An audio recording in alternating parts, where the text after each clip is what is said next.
प्राचीन भारत में सर्जरी ने एक नई ऊंचाई को छुआ। इसमें सुश्रुत का योगदान सच में अद्वितीय था। उनकी किताब सुश्रुत संहिता ने 1100 से ज्यादा रोगों का एक शानदार विवरण प्रस्तुत किया। सोचिए, कितनी गहरी समझ थी उन लोगों की। वो समय बहुत पीछे था, लेकिन ज्ञान की चमक आज भी हमारे सामने है। इसके बाद चलिए बात करें हीरे की।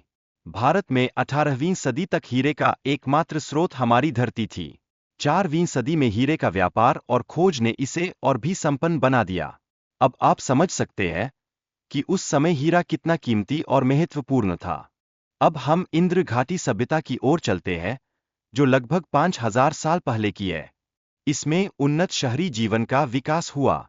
ये सभ्यता प्राचीन दुनिया की सबसे उन्नत सभ्यताओं में से एक मानी जाती थी। सोचिए, कितनी बुद्धिमत्ता थी उन लोगों में जो इतनी असाधारण रचनाओं को विकसित कर पाए। इसके आगे प्राचीन भारत में जीवन की गुणवत्ता काफी सुखद थी। यहाँ बाथरूम, कुएं और जल निकासी प्रणाली जैसी शानदार सुविधाएं थीं। उन दिनों की सोच कितनी विकसित थी, आज भी हम उनकी सराहना करते हैं। अब वैदिक काल की चर्चा करें। भारतीय समाज उस समय समानता पर अत्यधिक आधारित था। महिलाएं शिक्षा और अधिकारों के मामले में बराबरी का अधिकार रखती थीं।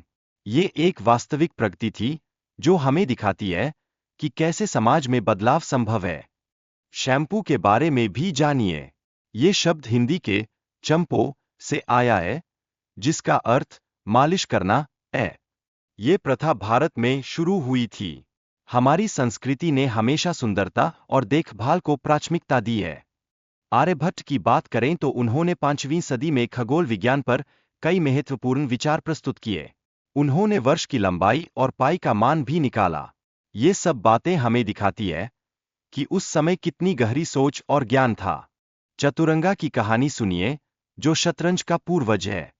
यह खेल भारत में 6वीं सदी में विकसित हुआ था और आज भी इसकी लोकप्रियता बनी हुई है। खेल के मैदान में और जीवन में रणनीति और धैर्य कितने महत्वपूर्ण हैं, ये हमें सिखाते हैं। आखिर में भारत की भूविज्ञानिक यात्रा पर एक नजर डालते हैं। ये एक द्वीप से महाद्वीप में परिवर्तित हुआ। हिमालय का निर्माण इस महाद्वीपीय टकराव का परिणाम था। ये सब घटनाएं न केवल भौगोलिक रूप से बल्कि हमारे जीवन के दृष्टिकोण से भी महत्वपूर्ण हैं।